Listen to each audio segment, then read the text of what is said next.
Bismillahirrahmanirrahim. Assalamualaikum warahmatullahi wabarakatuh. Baiklah, perkenalkan kami dari kelompok 4 akan mempresentasikan terkait mata kuliah teknologi baru dalam pengajaran dan pembelajaran dengan materi pengintegrasian teknologi dan media dalam pembelajaran. Kelompok kami itu terdiri dari 4 orang. Saya sebagai moderator Sukrisno Adiwijoyo. Kemudian untuk materi pertama nanti akan disampaikan oleh Ibu Siti Zati Nabila dan akan dilanjutkan oleh Bapak Viga, dan untuk materi terakhir itu akan disampaikan oleh Ibu Widya Aisyah Atairah. Baiklah, untuk mempersingkat waktu, materi pertama mengenai analisis SWOT itu saya persilahkan kepada Ibu Izati. Pada Ibu Izati, waktu dan tempat disilahkan. Oke, terima kasih Pak Oki atas kesempatannya. Di sini saya akan menjelaskan mengenai analisis SWOT yang berasal dari dalam terhadap pengintegrasian teknologi dan media dalam pembelajaran. Yang pertama itu ada strength atau kekuatan. Di sini ada beberapa poin yang menjadi kekuatan dalam pengintegrasian teknologi dan media dalam pembelajaran. Yang pertama yaitu area jangkauannya luas.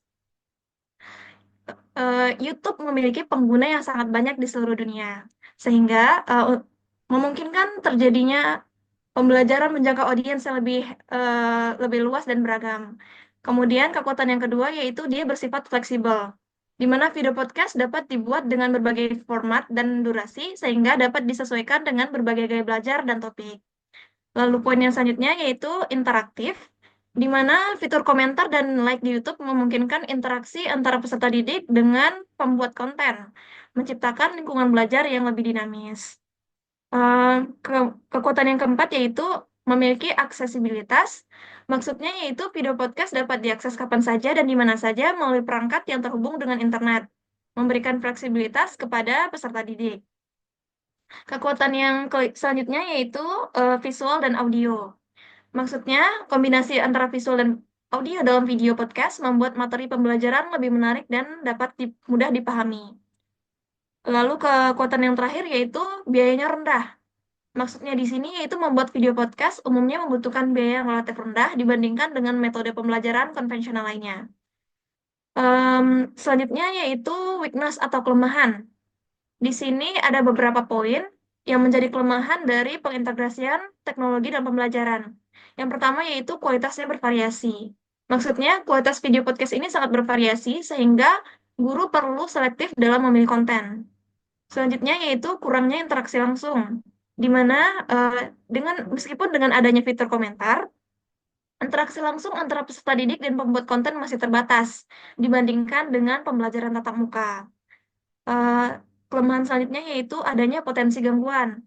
Maksudnya di sini yaitu peserta didik dapat mudah terganggu oleh notifikasi, iklan, atau konten lainnya di YouTube. Em, Poin selanjutnya yaitu ketergantungan akan teknologi. Di sini maksudnya ketergantungan pada teknologi dan koneksi internet dapat menjadi kendala bagi peserta dan peserta didik di daerah dengan akses terbatas. Poin selanjutnya yaitu kurangnya standarisasi.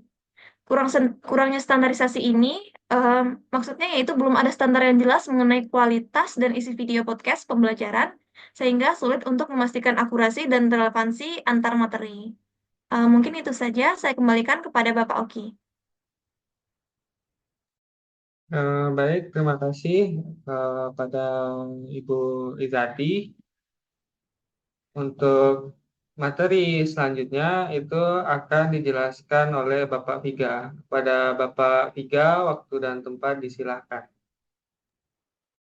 Baik, Assalamualaikum warahmatullahi wabarakatuh. Sebelumnya, terima kasih kepada Bapak Oki.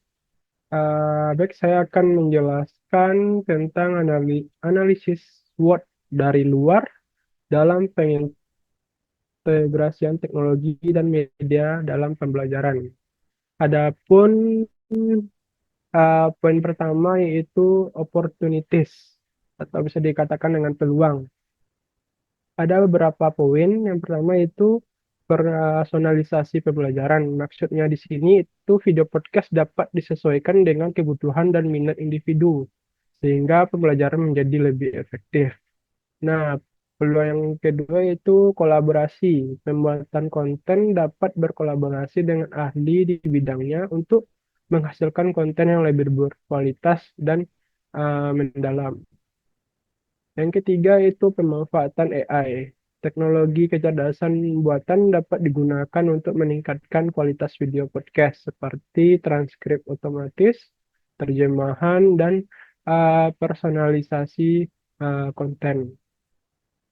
Yang keempat itu ada peluang gamifikasi. Elemen-elemen gamifikasi dapat ditambahkan ke dalam video podcast untuk meningkatkan motivasi dan keterlibatan dari peserta didik.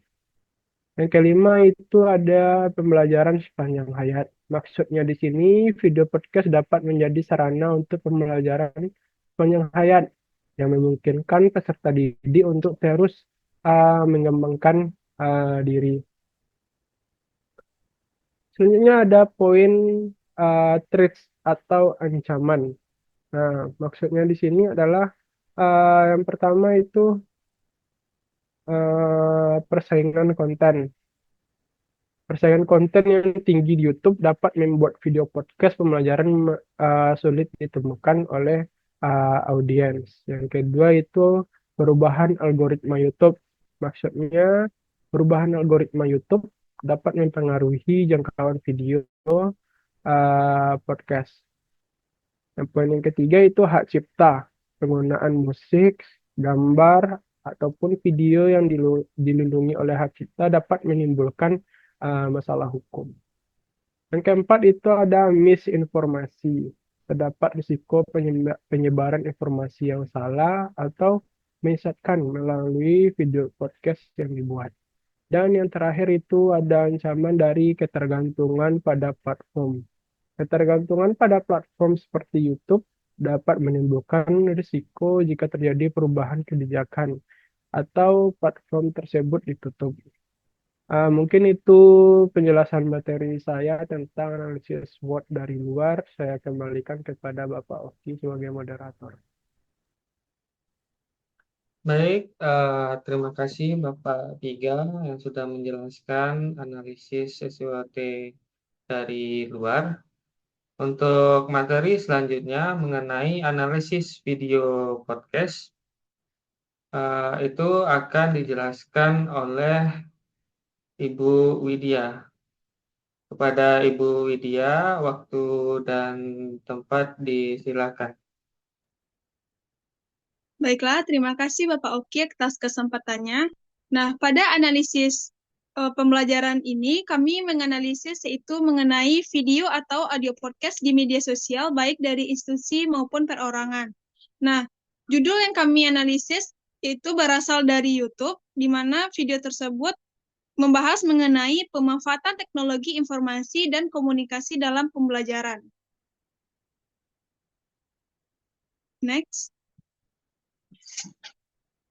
Nah, dalam video yang kami analisis, terdapat beberapa aspek yang kami analisis. Yang pertama yaitu jenis teknologi yang digunakan, yaitu YouTube.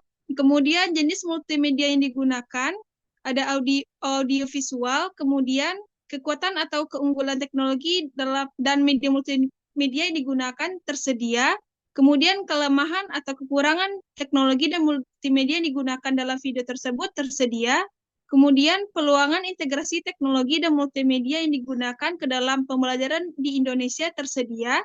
Kemudian yang terakhir, ancaman dan tantangan atau challenge yang muncul jika dilakukan integrasi teknologi dan multimedia yang digunakan tersebut ke dalam pembelajaran di Indonesia juga tersedia. Nah, kesimpulan yang dapat diambil dari analisis tema tersebut, yang pertama, teknologi yang digunakan dalam bentuk audiovisual memanfaatkan platform YouTube.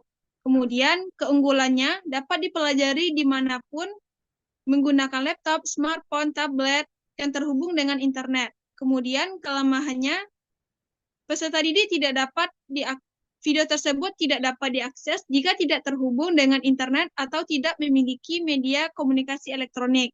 Kemudian, peluangnya, podcast pada YouTube yang dilakukan membahas mengenai topik yang berhubungan dengan kehidupan sehari-hari. Yang terakhir, tantangannya yaitu berhubungan dengan keterbatasan perangkat yang dimiliki seperti komputer dan proyektor pada banyak sekolah di Indonesia. Nah, sekian analisis video pembelajaran dari saya. Kemudian saya kembalikan kepada moderator. Baiklah, terima kasih penjelasan dari Ibu Widya. Demikianlah presentasi dari kelompok 4 pada mata kuliah teknologi baru dalam pengajaran dan pembelajaran. Terima kasih segala perhatian dan mohon maaf atas segala kekurangan. Saya tutup sebagai moderator. Wabillahi taufiq wal hidayah. Assalamualaikum warahmatullahi wabarakatuh. Waalaikumsalam warahmatullahi wabarakatuh.